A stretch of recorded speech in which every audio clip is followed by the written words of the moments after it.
Haleluya. Puji Bapa ya, kita akan baca satu ayat ya. Dari kitab Yeremia pasal ke-15 ayat ke-16. Yeremia 15 ayat 16, kita akan baca satu ayat ini bersama. Sebagaimana tertulis di depannya, kita baca bersama. 3, 4. Firman-Mu telah ditemukan dan aku menikmatinya. Firman-Mu juga menjadi kesukaan bagiku dan kegirangan hatiku. Karena nama-Mu telah diserukan atasku, ya Yahweh, Elohim semesta alam. Amin. Silakan duduk.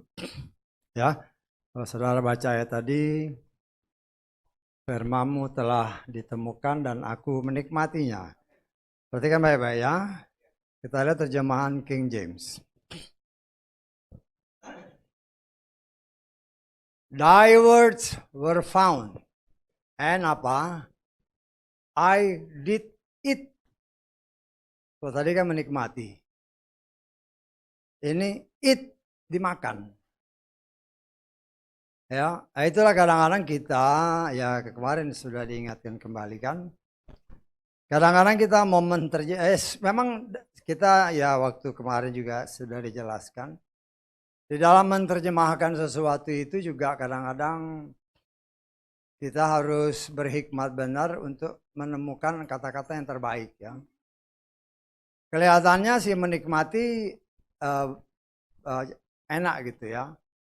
Tetapi kalau dilihat dari sini, eat berarti dimakan kan. Kalau dimakan, itu menggenapkan apa yang juga dikatakan dalam kitab Yohanes kemarin. Dagingku benar-benar makanan, darahku benar-benar minuman. Saya tangkap ya. Nah, di sini kita coba melihat ya. Supaya apa yang dimaksudkan Tuhan itu boleh kita mengerti dengan benar. Dan ya itulah seperti kemarin. Karena terjemahannya kurang tepat, mengartikannya kurang tepat, mempraktekannya juga kurang tepat. Kalau dipraktekannya nggak tepat, dosa adalah pelanggaran terhadap firman Tuhan. Bisa tangkap ya? Artinya kita coba berusaha untuk ya namanya terjemahan ya. Mendekati sedekat-dekatnya untuk mengartikan setiap firman itu sesuai dengan kehendak Tuhan yang murni. Ya. Jadi ya berkali-kali saya ingatkan bahwa firman itu harus saling berkaitan. Ya. Kalau memang sih menikmati, kalau menikmati itu belum tentu dimakan kan. Betul nggak? Saya menikmati firman, belum tentu dimakan. Tetapi kalau dijelaskan di sini, saya makan firman, loh itu beda, benar-benar dimakan. Loh kalau dimakan, ada nggak, cocok nggak dengan yang lain? Loh firman Tuhan yang kemarin kita oleh kemurahan Tuhan dikupas dari kitab Yohanes pasal 6. Dagingku adalah benar-benar makanan, ya. Dan darahku adalah benar-benar minuman yang nanti juga kita akan memperingatinya. Karena itu kita mengucap syukur ya, senantiasa kita dibawa oleh Tuhan semakin hari semakin disempurnakan. Ya, kalau kita kembali dalam terjemahan Lukas, saya baca firman dalam Lukas ya. Firman-Mu telah kutemukan. Ya. Dalam bahasa sehari-hari ya. Kalau dinamakan ditemukan, berarti seolah-olah tadinya hilang. Betul nggak? Kita menemukan kan, ditemukan berarti seolah-olah hilang. Tetapi kita memilikinya, kita tahu kita punya. Sesuatu barang kita punya. Ya. Kemudian kita ketemu, loh kok di sini? Berarti tadinya hilang, ketemu ya. Lo namanya barang yang memang kita dapat dikatakan barang berharga.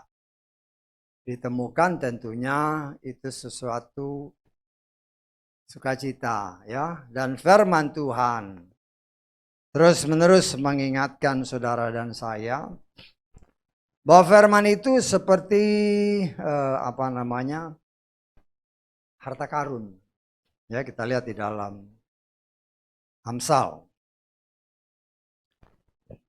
Amsal pasal kedua. Kita baca mulai ayat ke-1 lah. Sampai ayat ke berapa ini? Sampai ayat ke-5 ya. Karena kita berbicara tentang harta karun. Hai anakku, jikalau engkau menerima perkataanku. Simak kata-katanya ya. Perkataan itu berarti firman. Ya.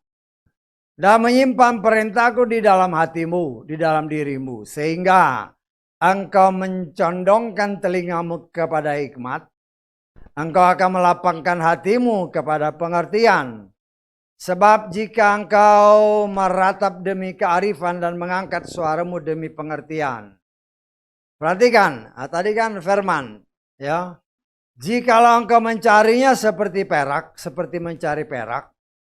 Dan mengejarnya seperti mengejar harta terpendam. Maka kau akan memahami tentang takut akan Yahweh dan memperoleh pengetahuan akan Elohim. Ya. Jadi firman Tuhan itu diumpamakan sebagai harta yang terpendam, harta karun. Ya. Harta karun yang terpendam namanya harta ya. Harta karun biasanya pasti sesuatu hal yang berharga. Ya. Dan juga biasanya yang disebut harta karun, biasanya menurut pengertian saya, adalah sesuatu barang yang berharga yang sudah lama disimpan orang. Betul nggak? Namanya harta karun biasanya udah disimpan mungkin beratus tahun, berpuluh tahun. Tetapi suatu benda yang berharga, yang disimpan dengan sengaja, ya, dan itu bukan sebentar, biasanya sudah lama. Ya. Sehingga barang itu pun karena namanya harta karun, biasanya boleh dikatakan hampir tidak tahu persis di mana lokasinya. Hanya ancer-ancer daerahnya diberitahu. Daerah sini ya. Nah, nggak usah jauh-jauh lah, umpamanya tanah luas 10 meter kali 10 meter. Kalau ada orang bilang ada desas-desus, ada harta karun di sana. Ya. Loh, kalau kita mencarinya dengan memakai alat-alat tradisional, ya mungkin galinya semeter-semeter, dengan kedalaman yang kita nggak tahu, hanya desas-desus. Desas-desus menyatakan ada harta karun di sana. Bagi orang yang memang tugasnya atau pekerjaannya mencari harta karun, berita itu berita yang berharga. Dan untuk mendapatkan harta karun tersebut, dia tidak sungkan-sungkan untuk mengeluarkan katakanlah harta kekayaannya untuk bisa mendapatkan harta karun yang dia perkirakan melebihi daripada dana yang dia keluarkan. Ya. Nah, di sini kita melihat betapa senangnya orang apabila dia menemukan harta karun. Dan biasanya harta karun itu juga ditemukan tanpa sengaja. Tanpa sengaja ditemukan sehingga membuat orang sukacita. Yang menemukan tentu sukacita. Ya. Karena itu ya kita coba mengerti akan ya firman ini memang pendek. Ya firman ini pendek. Tetapi kalau kita mencoba menggalinya, ya apa maksudnya? Ya, apa maksudnya? Karena kalau berdasarkan terjemahan yang tadi, bukan terjemahan dari Amsal tadi, Kan jelas ya berdasarkan terjemahan di sini. Jika engkau berseru kepada pengetahuan dan mengangkat suaramu kepada pengertian, jikalau engkau mencarinya seperti mencari perak, mengejarnya seperti harta terpendam, maka engkau akan memahami takut akan Yahweh dan beroleh pengetahuan akan Elohim. Ya, nah, kita memang diajar oleh Tuhan untuk mencari dan mendapatkan pengetahuan, pengenalan yang penuh akan Tuhan kita. Ya, akan Tuhan saudara dan saya. Tuhan itu memang kehendak Tuhan ya, supaya kita memiliki pengenalan yang penuh tentang Dia. Ya, sehingga kalau kita mempunyai pengetahuan yang penuh akan Dia, pengenalan yang penuh akan Dia, kita tidak akan pernah bisa tersesatkan, ya. Karena itu 5 jabatan yang ditulis oleh firman Tuhan, ya. Ingat, gereja, kita ini gereja, orang di luar bangsa Yahudi, ya, yang dikumpulkan oleh kemurahan Tuhan, sehingga kita bisa menyebut diri kita dengan nama gereja, ya. Gereja kita pernah belajar. Gereja itu, kalau nama gereja ya, gereja itu berasal dari bahasa Portugis igreja, ya, igreja. Igreja itu sendiri dalam bahasa Portugis ini berarti kawanan yang dikumpulkan oleh seorang gembala. Itulah igreja. Dan kita kebanyakan di Indonesia memakai nama gereja ini, ya. Tetapi ada juga orang-orang yang memakai nama yang lain, ya. Nama yang lain ini dalam bahasa Yunani. Kalau dalam bahasa Yunani bukan gereja atau bukan igreja, tetapi eklesia. Eklesia itu terdiri dari 2 kata. Ek itu artinya keluar. Kaleo itu artinya memanggil. Ya. Nah, memang dalam arti sebenarnya eklesia ini lebih tepat dipakai daripada gereja. Kenapa saya katakan begitu? Karena firman Tuhan dengan jelas menyatakan kepada kita sebagaimana tertulis, ya, sebagaimana tertulis kita lihat di dalam kitab 1 Yohanes pasal berapa ini? Pasal kelima ya, kita baca ayat ke-19. 1 Yohanes 5 ayat 19. Kita tahu bahwa kita berasal dari Elohim dan seluruh dunia ditaruh di dalam yang jahat, ya. Dalam terjemahan Lugas. Kita tahu bahwa kita berasal dari Elohim, tetapi seluruh dunia berada di bawah kuasa si jahat. Ya. Jadi setelah manusia dalam hal ini Hawa dan Adam. Hawa dan Adam kan berdasarkan firman Tuhan. Ya.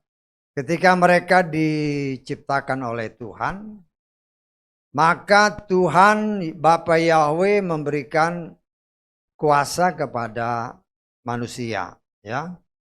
Sehingga dikatakan oleh firman Tuhan, ya, kita baca di dalam Kejadian pasal 1, ya. Ayat ke-28. Elohim memberkati mereka, kedua manusia pertama, ya. Elohim berfirman kepada mereka, beranak cuculah dan berlipat gandalah dan penuhilah bumi. Taklukkanlah itu, berkuasalah atas ikan di laut, atas burung di udara, atas segala binatang yang merayap di bumi. Jadi kuasa diberikan Bapa Yahweh kepada manusia yang diciptakan serupa dan segambar dengan Dia. Tetapi yang namanya manusia ini ditipu dan tertipu oleh si setan. Sehingga kuasa yang tadinya diberikan Bapa Yahweh kepada manusia pertama ini otomatis menjadi miliknya setan. Setan enggak itu? Ya. Kan biasa umpamanya satu kerajaan atau dua kerajaan berperang, satu dikalahkan, semua barang yang menjadi milik yang dikalahkan yang menjadi milik yang menang. Demikian juga ketika setan berhasil menaklukkan atau menipu manusia, semua kuasa yang pernah diberikan Bapa Yahweh kepada manusia otomatis menjadi milik si setan. Karena itu sejak itu ya semua binatang jadi jahat. Tadinya enggak.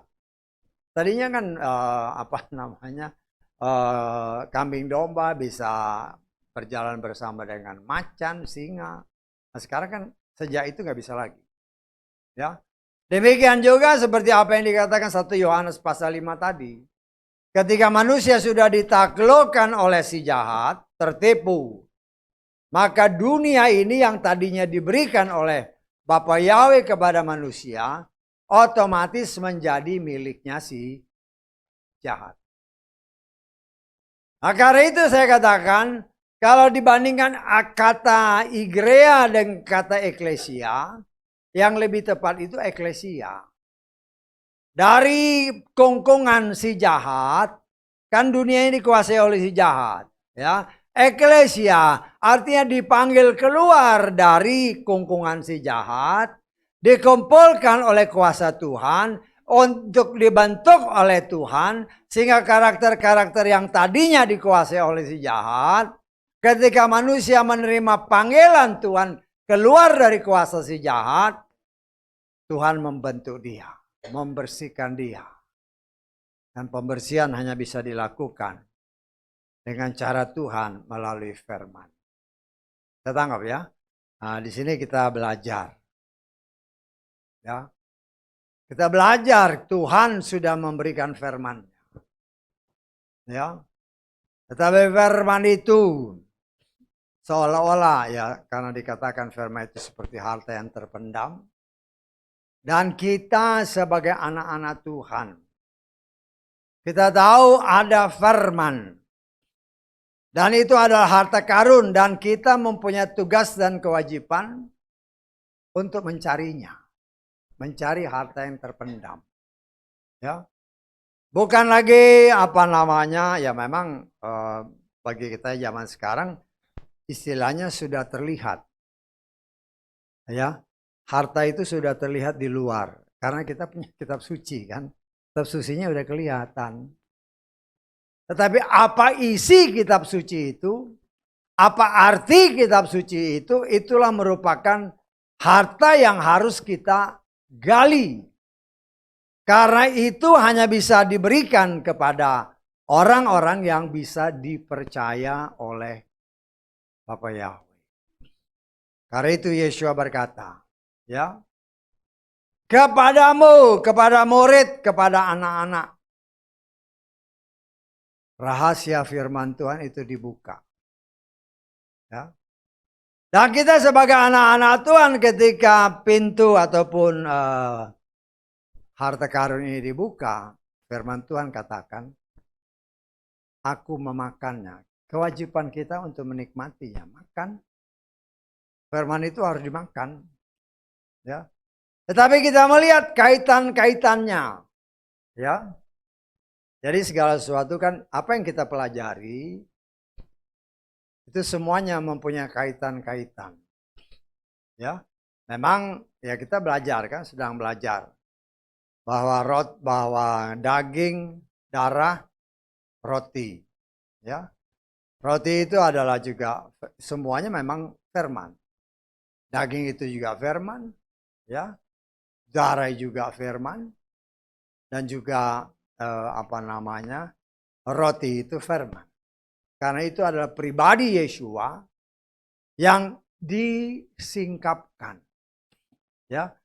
Kita belajar di dalam kitab Imamat yang dipersembahkan itu harus lembu, harus dagingnya, harus darahnya, dan korban sajian harus tepung yang dibakar. Nah itu merupakan bayangan yang kemudian disingkapkan oleh Tuhan bahwa itu sesungguhnya adalah pribadi Sang Juru Selamat, Yeshua. Dan Yeshua sendiri sudah menyatakan dia adalah firman. Nah, firman itu sendiri adalah Bapa Yahweh. Dan tugas kita untuk mencari lebih dalam, mengetahui makna daripada firman itu sendiri. Dan Tuhan mau kita bertumbuh di dalam firman yang benar. Karena itu dikatakan di dalam kitab terjemahan bahasa Inggris tadi, eat, I eat, kita makan firman itu. Kenapa? Karena kalau kita makan, otomatis tubuh kita jadi kuat. Setanggap ya. Kan kalau udah kelaparan terus makan, wah arti airnya semua cerah. Ya. Dan kita memang harus bertumbuh di dalam kebenaran. Dan makanan kita itu harus roti yang tidak beragi. Ragi kita sudah belajar itu adalah, ya, Yeshua katakan hati-hati dengan ragi orang-orang Farisi. Dengan ragi para ahli kitab. Dengan ragi mereka yang menamakan karena kita gereja atau kita eklesia. Itu diberikan 5 jawatan. Baik itu sebagai imam, sebagai gembala, sebagai nabi, sebagai rasul, sebagai gembala, sebagai penginjil. 5 jawatan berdasarkan kitab Efesus ya. Kitab Efesus ya, kalau kita ulang lagi lah. Pasal keempat. Efesus pasal keempat, ayat ke-11. Sesungguhnya dia, Yeshua ya, dia di sini adalah Yeshua, kepala gereja, telah memberikan 1 rasul-rasul, 2 nabi-nabi, 3 penginjil-penginjil, 4 gembala-gembala, dan 5 pengajar. Untuk apa? Untuk perlengkapan orang-orang kudus dalam pekerjaan pelayanan bagi pembangunan tubuh Hamasia, hingga kita semua dapat tiba pada kesatuan iman dan apa? Pengenalan penuh akan Putra Elohim sebagai manusia sempurna menuju taraf kedewasaan kepenuhan Hamasia, sehingga kita tidak lagi menjadi kanak-kanak yang diombang-ambingkan dan terbawa oleh pelbagai angin pengajaran dalam tipu daya manusia dalam kelicikan dengan cara penyesatan dan seterusnya. Ya, Tuhan ya, kita sudah belajar bahwa Bapa Yahweh adalah sutradara agung. Dia sudah mengatakan bahwa ya, penyesat-penyesat anti Hamasia itu sejak Hamasia muncul, bahkan sebelumnya pun ya, dia sudah ada. Ya. Yang namanya anti Hamasia itu ya memang sudah ada. Ya. Nah, mereka itu ya, kalau kita baca aja lah 1 Yohanes pasal kedua. Yohanes pasal 2 ayat 18. Hai anak-anak kecil, inilah waktu yang terakhir. Ini waktu yang terakhir 2000 tahun yang lalu ya. Karena dituliskan sekitar 2000 tahun yang lalu. Dan seperti yang telah aku mendengar bahwa anti Hamasia akan datang. Jadi 2000 tahun yang lalu Rasul ini sudah ngomong anti Hamasia akan datang. Bahkan sekarang banyak anti Hamasia telah muncul. Jadi sejak Yeshua muncul, anti Hamasia juga muncul. Ya. Dari itu kita tahu bahwa ini adalah waktu yang terakhir. Mereka telah muncul dari antara kita dan seterusnya. Di sini kita coba belajar. Ya. Tuhan mau sesungguhnya. Dia sudah menetapkan 5 jawatan ini untuk membawa gerejanya bertumbuh sesuai dengan kehendaknya, sehingga mereka memiliki pengenalan yang penuh tentang Tuhan. Pengenalan penuh tentang Bapa Yahweh. pengenalan penuh tentang Yeshua Sang Juru Selamat. Sehingga kita tidak akan pernah terkecohkan dengan berbagai macam pengajaran-pengajaran yang diajarkan oleh si penyesat, si anti-Hamasia, yang sudah muncul bahkan sejak ribuan tahun yang lalu. Ya, apalagi pada akhir zaman ini, ya, karena waktunya sudah semakin dekat. Ya, setan itu dia tidak maha tahu ya. Setan bukanlah makhluk yang maha tahu. Tetapi karena setan rajin ke gereja, ya, dan ketika ada pelayan Tuhan yang diurapi memberitakan firman, di mana diberitakan akhir zaman, tanda-tandanya begini, lo setan kan dengar, ya, setan dengar, akhirnya dia tahu bahwa waktunya dia sudah sebentar lagi, ya, sudah sebentar lagi. Karena itu dia berusaha mencari sebanyak mungkin orang yang dapat dia tarik untuk menyertai dia masuk ke tempat yang memang sudah disiapkan. Dan saya menafsirkan, saya ya. Kalau orang ya beberapa hari yang lalu sudah diingatkan lagi. Kalau orang yang sudah satu jalur sama dia, nggak perlu diganggu. Bisa tahu ya. Kalau yang namanya nggak percaya Tuhan, yang melakukan kejahatan, buat apa diganggu? Jalurnya udah satu jalur sama dia. Tetapi orang yang percaya kepada Bapa Yahweh dalam Adonai Yeshua HaMashiach, karena ada tertulis keselamatan hanya datang melalui satu nama itu, yaitu Yeshua. Bukan nama yang lain. Kalau nama yang lain buat apa dia ganggu? Kan dalam Kisah Rasul pasal 4 ayat 12. Walaupun tidak disebut di situ, tetapi kita yakin percaya bahwa namanya adalah yang dimaksud menjamin keselamatan hanya nama Yeshua. Tetapi kalau orang yang tidak percaya kepada nama itu, nggak usah diganggu. Karena jalurnya udah sama. Ya. Tetapi dia bisa memakai orang-orang ini untuk mempengaruhi mereka yang sedang dalam perjalanan di jalan yang memang sudah ditetapkan. Percaya kepada Bapa Yahweh dalam Adonai Yeshua Mashiach. Dia memakai, karena kan dikatakan anti-Hamasia itu dari kalangan kita. Dari kalangan kita. Ya. Dari orang dalam sendiri, inilah musuh dalam selimut. Yang memang harus mampu kita deteksi. Karena itu 5 jawatan ini bertugas untuk memberikan pengenalan yang penuh kepada anak-anak Tuhan. Sehingga mereka tidak akan pernah bisa tertipu. Dengan segala macam cara. Karena itu kewajiban kita sebagai nama firman yang tadi kita baca. Firman itu ya kita sudah ketemukan kan. Karena memang ada di kitab suci. Sudah ketemu. Terus apa yang harus kita lakukan? Makan firman itu. Nikmati makanan itu. Tetapi ada tertulis roti yang tidak beragi itu pasti roti yang keras. Karena firman yang kita sudah pelajari kan. Korban sajian itu harus dari tepung atau roti yang tidak beragi. Dan kita mengetahui dengan jelas bahwa roti yang tidak beragi pasti keras. Dan supaya kita dapat memakannya, kita harus mengunyahnya sampai halus. Ya.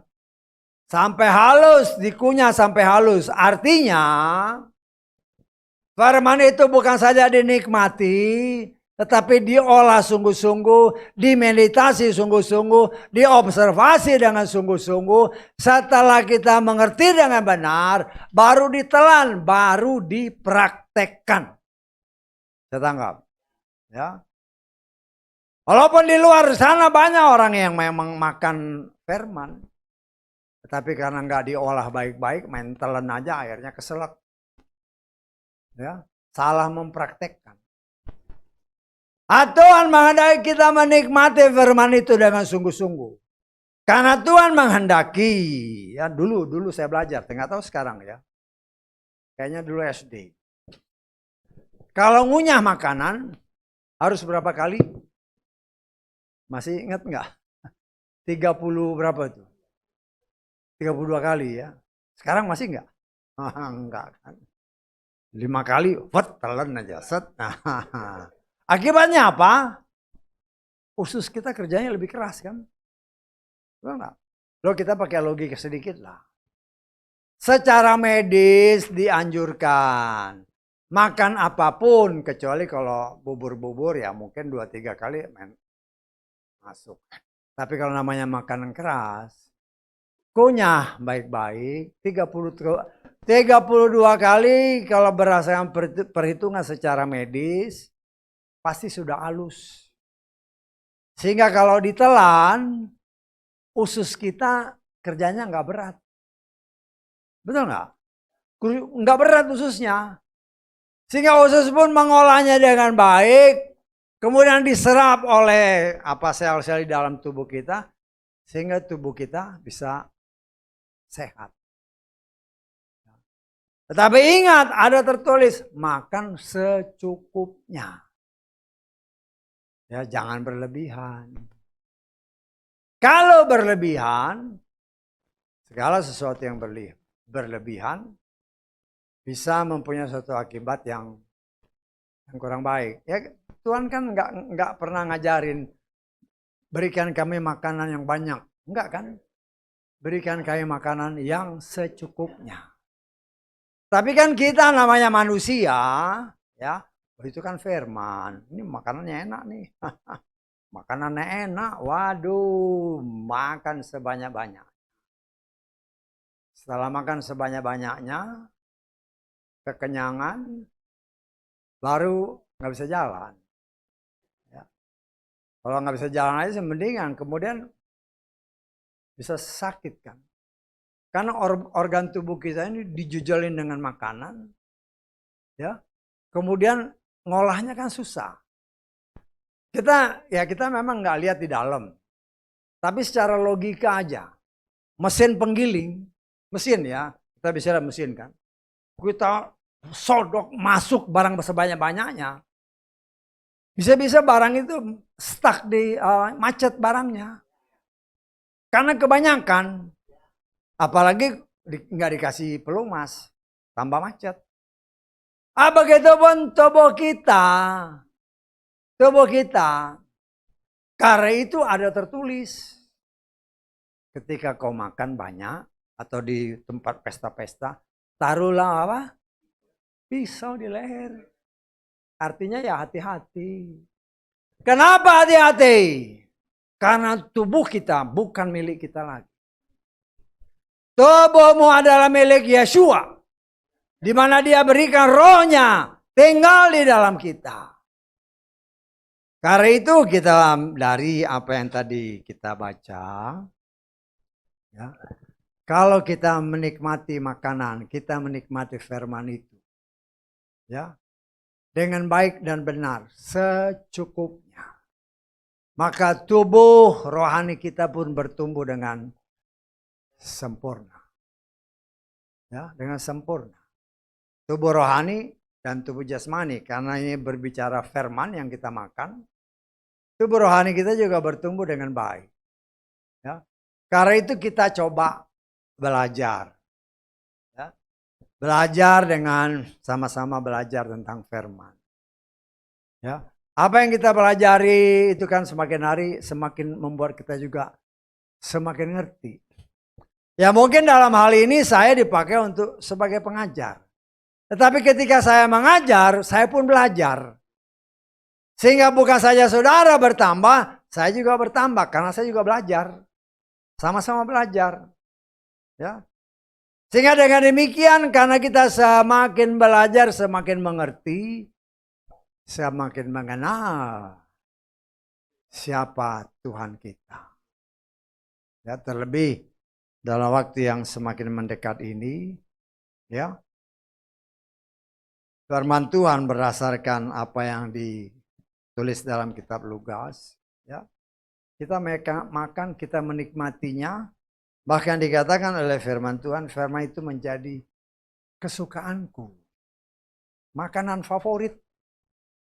Saudara favoritnya apa? Makan apa yang paling disukai? Ya. Makan apa yang paling disukai? Kita belajar untuk menjadikan firman itu makanan yang paling kita sukai. Lebih daripada segalanya. Ya. Karena kita melihat apabila kita benar-benar makan firman, sebagaimana begitu banyak contoh kita sudah belajar. Ya.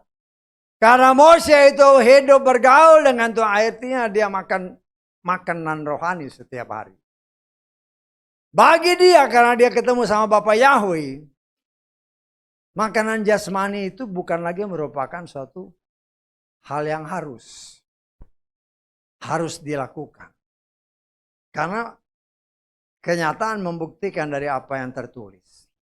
Ya, dia nggak makan, dia tidak makan, dia tidak minum secara jasmani, tidak ada pengaruhnya. Karena dia makan makanan rohani bersama dengan Bapa Yahweh. Bahkan akibatnya karena dia bergaul dengan Tuhan. Makan firman Tuhan 40 hari, 40 malam. Wajahnya berubah. Memancarkan kemuliaan Tuhan. Dan kita harus ingat. Ya, ketika nanti kita pun mengalami perubahan seperti itu. Dalam sekejap mata. Tubuh yang yang jasmani seperti ini akan dirubah Tuhan sehingga kita memiliki tubuh surgawi yang memancarkan kemuliaan Tuhan. Loh, itu kan kerinduan hati kita. Tetapi untuk bisa bertumbuh mencapai tingkat seperti itu, jadikanlah firman Tuhan sebagai makanan kesukaan kita. Menjadi makan saya dibaca terjemahan Lukas ini ya. Firman-Mu telah kutemukan dan aku menikmatinya. Bagiku firman-Mu itu kesukaan dan kegirangan hati. Ya. Nah, saya nggak tahu kan setiap pribadi kita kan beda-beda. Apakah firman yang tertulis itu yang sesungguhnya berdasarkan firman Tuhan menyatakan firman-Ku itu adalah benar-benar roti kehidupan, benar-benar daging yang merupakan makanan bagi kita, benar-benar darah yang merupakan minuman bagi kita. Apakah kita setiap hari menikmatinya? Ya, saudara sendiri pribadi lepas pribadi lah. Bertanya. Ya. Atau kan. Ya, kalau kita mau bikin perumpamaan. Ya. Namanya pesta kan. Pesta itu kan nggak setiap hari kan. Pesta, waduh. Pesta kan pasti makan banyak kan. Wah, ini mumpung. Di pesta, wah makannya banyak. Sampai kekenyangan. Saudara nangkep gak ya saya maksud? Kita pestanya hari Minggu. Dari hari Senin sampai hari Jumat kita nggak makan apa-apa. Pas hari Sabat sama hari Minggu ini pesta. Waduh, firmannya ditumpuk. Akhirnya karena kebanyakan nggak bisa diolah.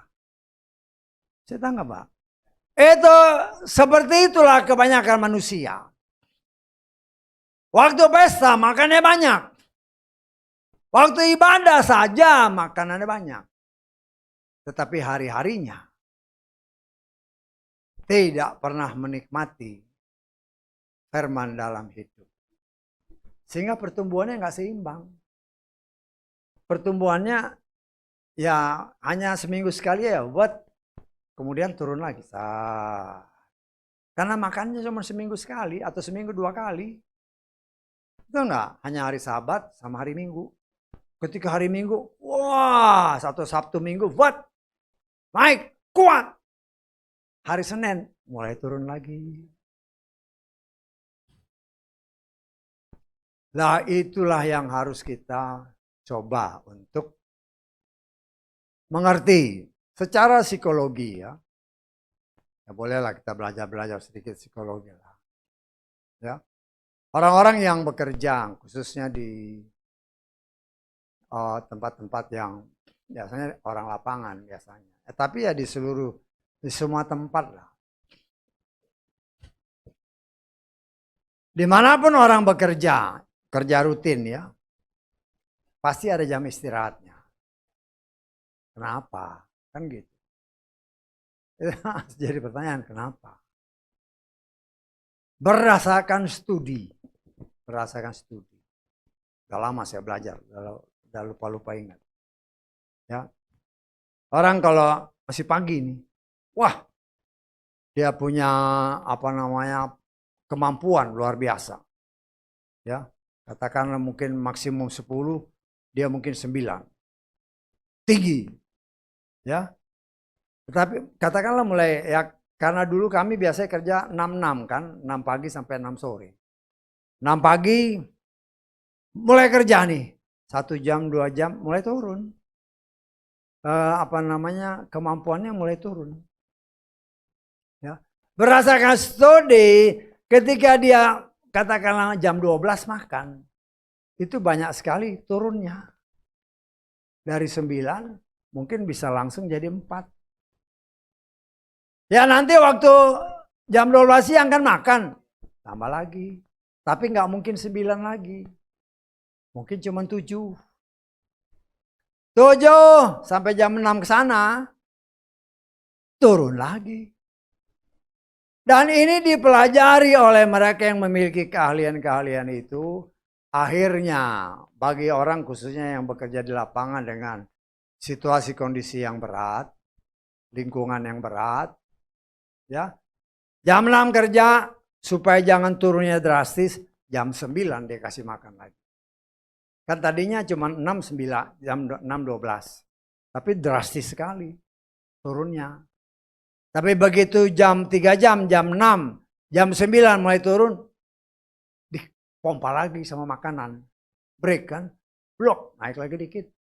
Tapi nggak mungkin 9. Paling mungkin jadi, kalau biasanya dia turun sampai 4, ini bisa bertahan sampai 7. Ya. Nah, kemudian setelah jam 9, ya kemampuannya kok sudah beda lagi. Tadinya 9 ini jadi 7. Nah, untuk mencapai jam 12, ya mungkin bisa turun lagi. Dipompa lagi jam 12 dan seterusnya. Demikian juga dalam kehidupan rohani saudara dan saya. Kalau saudara dan saya hanya makannya seminggu sekali atau seminggu 2 kali, ya sudah. Ya, imannya drop sampai drop begini, baru naik lagi sedikit. Drop lagi, naik lagi. Itu kan yang menentukan cuma kita, masing-masing kita. Bukan orang lain. Saya mungkin ya dalam hal ini seminggu atau Sabtu Minggu bisa mompain pot. Sampai mungkin katakan level maksimum. Tapi mulai hari Senin dengan berbagai macam permasalahan dan pergumulan, mulai. Loh itu kan kata gereja. Itu kan kata pendeta. Kenyataan dong. Lah, mulai terpengaruh dengan masuknya pikiran setan. Itu pikiran setan ya. Karena ada tertulis kalau kita hidup bergantung kepada Bapa Yahweh. Apapun yang saudara dan saya kerjakan, berhasil dan menghasilkan. Kita akan terus naik dan tidak pernah turun. Itu kan setiap kita menerima berkat. Itu diucapkan. Jadi jangan hanya dengar aja, imani. Itu janji Tuhan, bukan janji saya. Saya hanya sebagai wakil Tuhan, kepanjangan lidah Tuhan. Sebagai juru bicara Tuhan menyampaikan, ini janji berkat kalau engkau mengikutinya. Sehingga dalam kehidupan kita sehari-hari, termasuk dalam pekerjaan, ya imani. Ya, dalam pekerjaan Tuhan. Tuhan katanya, aku jadi kepala, kok ini masih ekor? Loh ini bukan yang main-main ya. Koreksi diri, kemampuanmu sudah di mana? Nah, untuk mencapai level yang sesuai, pompa dirimu, belajar yang baik. Kan kebanyakan orang, kebiasaan orang, sekolah, ya, nanti belajarnya mau ujian, betul nggak? Nanti kalau udah mau ujian, datang ke pendeta, Pak bantuin saya Pak, doain, saya mau ujian besok. Hari-hari kok nggak pernah belajar. Setelah waktunya mau ujian, baru datang. Salah siapa? Jangan salahkan Tuhan. Jangan mengkambing hitamkan Tuhan, karena itu salah kita. Begitu juga dalam pekerjaan-pekerjaan kita. Ya, kerja, kepengennya kan naik. Sesuai janji Tuhan lu. Tiap minggu diucapkan, naik jadi kepala, bukan ekor. Tapi di tempat kerjaan males. Hati-hati. Ya. Tuhan bisa memakai siapapun untuk menaikkan anak-anaknya apabila anak-anaknya benar-benar kerja yang benar. Tuhan itu tidak akan lepas dari janjinya. Tetapi segala sesuatu ikuti apa yang Tuhan firmankan. Pengennya sih punya pangkat tinggi, tapi males. Ya gimana? Ada tertulis Tuhan benci pemalas. Itu dia bilang. Ya. Pemalas itu kayak ada tertulis kan firman Tuhan dalam Amsal. Kayak pintu yang di engselnya ya begitu-gitu aja, nggak gerak-gerak. Di situ-situ aja. Lo bukan seperti itu, kita pun harus mengerti. Tuhan berikan kepada saudara dan saya hikmah.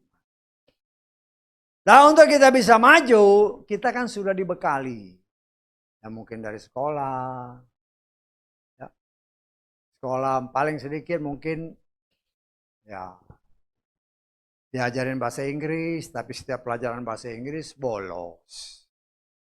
Atau ada penyanyi katanya keluar. Di luar ngapain ngerokok. Loh ini kenyataan ya. Nanti begitu masuk mau tes. How are you? Oh bingung apa nih jawabnya nih. Dia ngomong apa sih bule? Padahal itu kan hal-hal yang gampang. Tetapi karena tidak pernah mau belajar dan tidak mau meningkatkan diri. Ya bagaimana? Segala sesuatu berkaitan. Baik dalam kehidupan rohani dan kehidupan jasmani. Semua kita kan mengimani saya mau diangkat. Betul nggak? Mengimani diangkat itu memang iman kita. Tapi bagaimana persiapan kita supaya diangkat? Ya. Tuhan itu serius memang mau mengangkat anak-anaknya yang setia kepadanya. Tetapi masalahnya apakah kita setia kepada firman-Nya? Karena firman itulah yang dapat menyelamatkan kita. Apakah kita menikmati, apakah kita makan firman itu? Apakah firman itu menjadi kesukaan kita? Atau sebaliknya. Ya, karena banyak orang, aduh ngantuk nih. Besok aja lah baca firman. Nah, sudah kelihatan kan? Sudah kelihatan. Habis aku capek, habis kerja. Kirain Tuhan nggak tahu. Ya memang kita namanya orang hidup ya kerja capek ya wajar. Karena itu saya sebagai pelayan Tuhan menghimbau kepada kita semua. Siapkan waktu untuk Tuhan. Siapkan ya. Bukan berikan waktu luang. Siapkan waktu untuk kita paling sedikit baca firman. Untuk kita berdoa. Dalam berdoa kita bisa ngadu sama Bapak kita. Kan ada tertulis minta. Loh itu sangat gampang firmannya. Dalam Matius 7 kan. Minta. Ya tinggal minta. Tapi kita juga harus konsekuen. Kita minta. Tuhan. Aku lapar. Ya. Contoh nih. Aku lapar nih. Ya. Umpamanya anak sama ibu lah. Ya. Anaknya udah besar. ngomong, mak lapar nih. Ya, ambil makanan di lemari, kan gitu. Nggak mungkin mamanya ngambil makanan di lemari. Anak itu ya harus diajar, ambil makanan, makanan sudah ada. Demikian juga dengan kehidupan kita. Segala sesuatu sudah tersedia. Bagaimana kita memanfaatkan apa yang sudah disiapkan? Kalau Tuhan bilang, firman itu sudah aku temukan. Dan saya mengatakan karena firman ini pada zaman kita sekarang ini sudah tertulis dalam buku-buku. Kita bisa mencari, mengenal Tuhan kita semakin sempurna melalui apa yang kita baca. Tetapi apa yang kita baca pun karena ada tertulis, firman itu banyak rahasianya.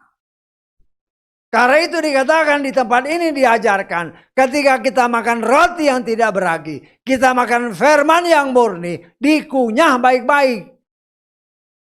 Dinikmati baik-baik, baru ditelan, baru dipraktekkan. Supaya jangan perutmu sakit. Lah kita melatih diri kita, bukan orang lain yang melatih diri kita. Kita melatih diri kita untuk kita bisa mempraktekkan firman itu dengan benar. Sehingga di dalam menjalani hidup ini, kalau kita benar-benar hidup di dalam Tuhan, hidup di dalam Tuhan. Ya, apapun yang dari luar, Tuhan dahulu yang menghadapi, bukan kita. Saya nggak, umpamanya kayak gini kan, ini saya ada jam nih. Saya tuh umpamakan saya jam. Dan kepala ini tangan Tuhan. Ketika masalah mau menghadapi jam saya, bukan jam saya yang menghadapi. Tangan ini yang menghadapi dulu. Begitupun Tuhan, kalau engkau dan saya hidup di dalam Dia, maka permasalahan apapun yang ada di dunia ini yang memang dikuasai si jahat, Tuhan yang menghadapinya lebih dulu. Bukan kita. Sehingga genap apa yang dinyatakan. Keluaran 14 ayat 14. Aku yang berperang ganti kamu. Kamu diam aja. Loh itu kan janji. Itu bukan janji kosong. Yang berjanji itu Bapa Yahweh di dalam Adonai Yeshua Mashiach. Yang sanggup melakukan apapun. Untuk kebaikan bagi orang yang mengasihi Dia. Nah, kita diajar. Banyak hal yang diajarkan oleh Tuhan. Ya, nah, kita harus bisa mengerti dengan baik firman Tuhan. Kalau kita menikmati firman Tuhan dengan baik, ya, hidup kita nikmati dengan baik. Nah, saya mengucap syukur beberapa waktu yang lalu kan, diingatkan kembali. Nah, banyak juga pengaruhnya. Baik bagi siapapun yang mendengar firman. Ketika dikatakan dalam firman Tuhan. Kita baca aja. Di dalam 1 Korintus pasal 14. Supaya kita jangan salah mengerti ya. Jangan sampai timbul salah pengertian tentang ayat firman Tuhan ini. Karena kita harus menikmatinya. 1 Korintus 14 ayat 34. Para istri dalam gereja-gereja kamu biarlah mereka berdiam diri. Karena tidaklah diizinkan bagi mereka untuk berbicara. Sebaliknya tunduk sebagaimana pula Torah mengatakan. Nah ini kan firman. Lah kalau kita tidak olah baik-baik firman ini. Itu bisa salah ditafsirkan. Berdiam diri. Oh gitu boleh gak bersaksi? Nah, kan dia bilang berdiam diri kan? Oh gitu saya boleh gak bersaksi? Boleh gak saya nyanyi? Kalau orang pikirannya picik. Kata Torah. Ya cari Torahnya. Jangan cari pengertian sendiri. Cari Torahnya, di mana Torahnya. Dan di tempat ini berulang-ulang dikatakan, itu tertulis dalam kitab Bilangan. Kan ini Torah.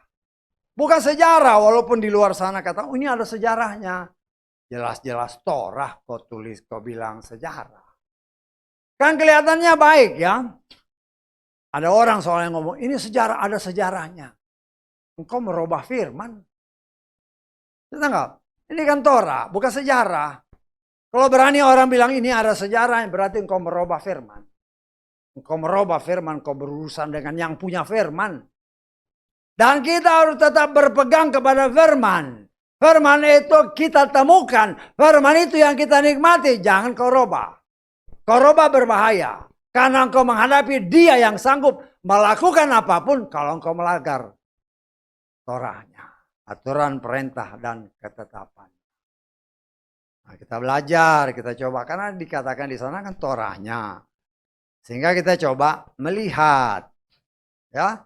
Di dalam Bilangan pasal 3. Pasal 3 kita baca ayat ke-15 coba ya. Bilanglah keturunan Lewi menurut keluarga leluhur mereka, menurut kaum-kaum mereka. Haruslah engkau bilang setiap laki-laki dari yang berumur sebulan dan seterusnya.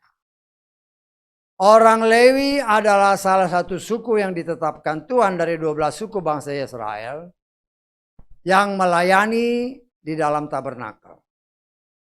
Kalau berbicara laki-laki di sini, berarti perempuan tidak ada yang terlibat di dalam pekerjaan tabernakel. Tapi yang berhubungan dengan berbicara itu hanya imam.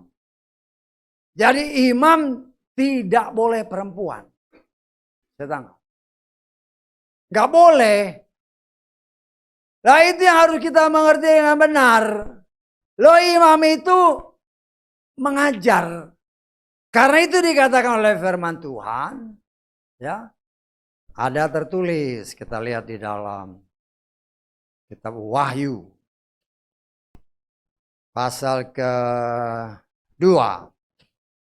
Ayat ke-20. Namun aku memiliki beberapa hal terhadap engkau. Karena engkau apa? Mengizinkan wanita Isabel. Yang menyebut dirinya sendiri seorang nabiah. Mengajar dan menyesatkan hamba-hambaku. Supaya melakukan percabulan dan memakan yang dikorbankan kepada berhala. Inilah yang saya katakan roh Isabel. Roh Isabel artinya perempuan. Ini kan dia mengajar. Yang mengajar itu harus laki-laki, tidak boleh perempuan. Karena itu jangan ngomong perempuan untuk memberikan pengajaran. Gak bisa. Karena itu saya katakan juga, Yesua setia sama Torahnya. Yesua tidak pernah mengutus perempuan untuk melayani. Kecuali bersama dengan suaminya. Contohnya Priscilla dan Aquila. Bahkan Paulus sendiri berkata, apakah kami nggak boleh bawa istri? Artinya rasul-rasul yang lain bawa istri. Tetapi istrinya hanya sebagai pendamping, sebagai penolong. Bukan sebagai pembicara. Jadi jangan sampai kita salah mengerti. Karena, kalau gitu nggak boleh dong. Gimana kalau saya nulis, mungkin tulisan-tulisan untuk membangun. Nggak ada ayatnya. Ya kan renungan-renungan karena tulis. Karena orang, nggak kata firman Tuhan nggak boleh. Mengerti firman Tuhan dengan olah firman itu dengan benar. Jangan memakai pikiranmu sendiri. Karena sebagaimana Torah ya diselidiki Torahnya. Ya. Dan firman Tuhan memang senantiasa mengingatkan saudara dan saya. Jangan sampai kita salah mengerti firman Tuhan. Ya, kita harus mengerti firman Tuhan itu dengan benar. Kalau enggak, bisa repot. Ya, jadi kita harus coba mengerti, ya khususnya ibu-ibu ya. Jangan sampai ya karena ada orang, itu kita nggak boleh bikin renungan karena ayat ini nggak ada ayatnya. Kan berbicara. Berbicara dan dihubungkan dengan Wahyu, jangan mengajar roh Isabel bagi perempuan. Gak boleh. Ya. Nah kita coba melihat hal-hal seperti ini. sesuai dengan apa yang memang sesuai dengan kehendak Tuhan. Jangan sampai kita salah menafsirkan firman Tuhan. Terus gimana kalau nyanyi? Sebagai singer boleh, tapi sebagai leader nggak boleh. Kenapa? Laki-laki adalah kepala. Kan firman Tuhan bilang gitu. Memangnya ada ayatnya, perempuan boleh nyanyi. Loh ada ayatnya. Ya, kita lihat di dalam kitab Nehemia.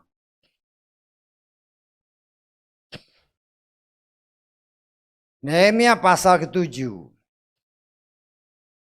Ayat ke-67.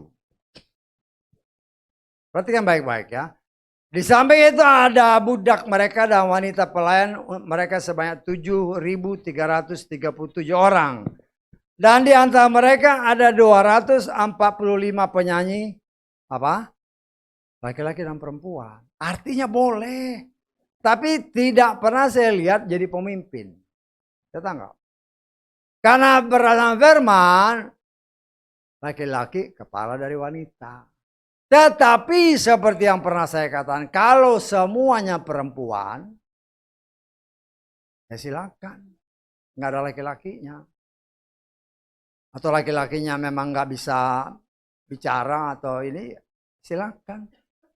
Tetapi kalau dia sudah merupakan suatu persekutuan, ibadah, kan kalau dibaca di dalam 1 Korintus 14 itu, aturan ibadah. Jadi ibadah itu ada aturannya. Ibadah itu berarti ada gembalanya yang memimpin, dan gembala itu berdasarkan kitab Timotius harus laki-laki. Lah kita harus mengerti firman Tuhan dengan benar, jangan diolah pakai otakmu sendiri. Apalagi dimasukin sama masukan-masukan dari luar yang juga nggak pakai otak yang benar. Hanya otak dari setan untuk memanas-manasi. Kok gitu nggak boleh begini nih perempuan. Lah bagaimana? Cek Torahnya dengan benar sehingga jangan engkau disesatkan. Kita memiliki pengenalan yang penuh akan firman dan kita tidak akan pernah bisa disesatkan. Kita coba berjalan dalam jalur Tuhan, bukan jalur setan. Ya, memang ya apalagi orang yang sudah katakanlah gembala, perempuan kan ada juga gembala. Pasti nggak bisa terima. Tetapi ya itu urusan mereka.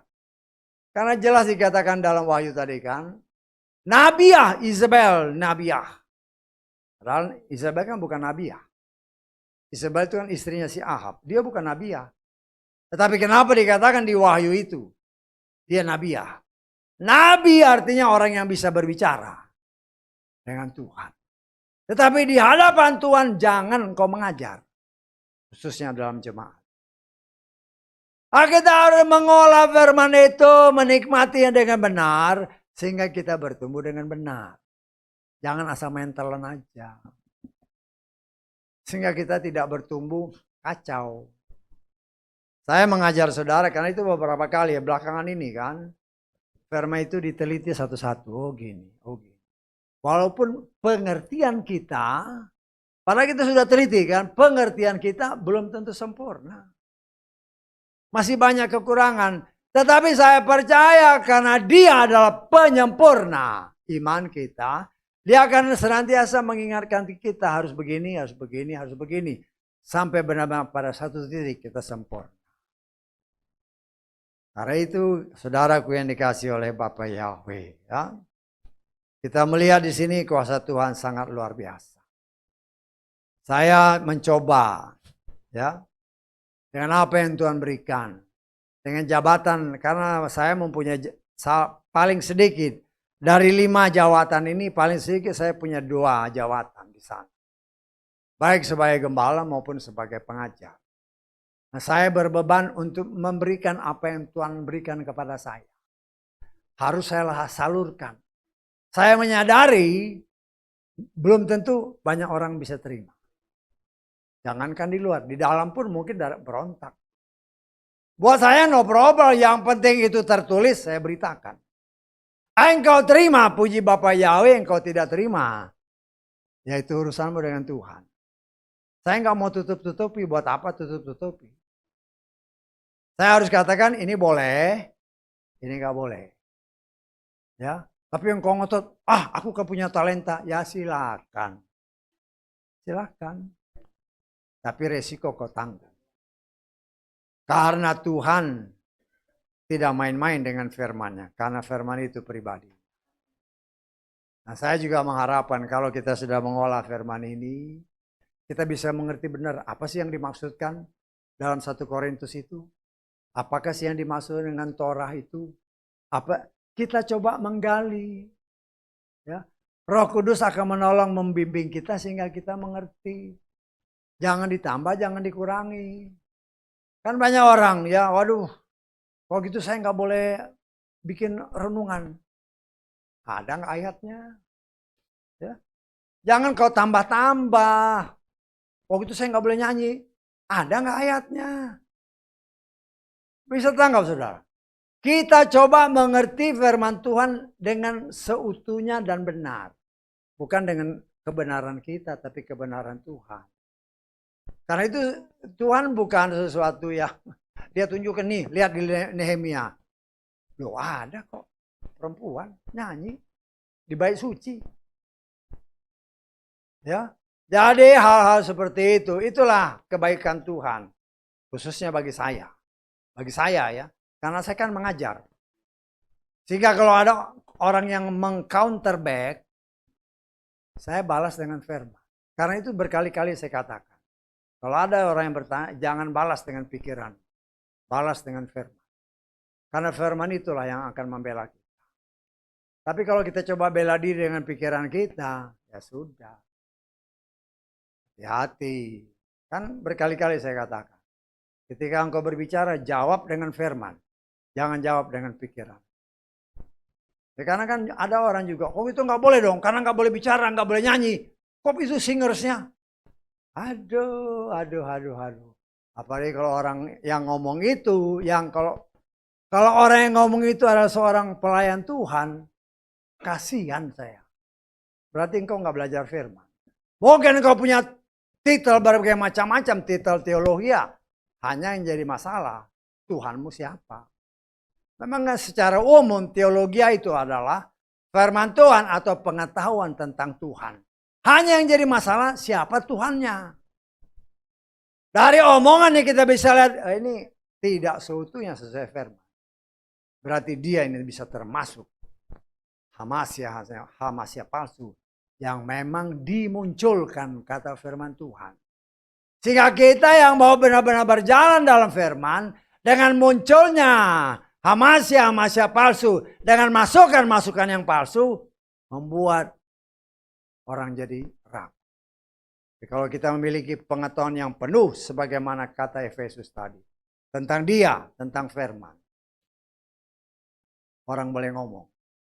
Tapi firman Tuhan mengatakan seperti ini. Kau percaya silakan. Kau nggak percaya silakan. Kadang-kadang timbul ya kesedihan.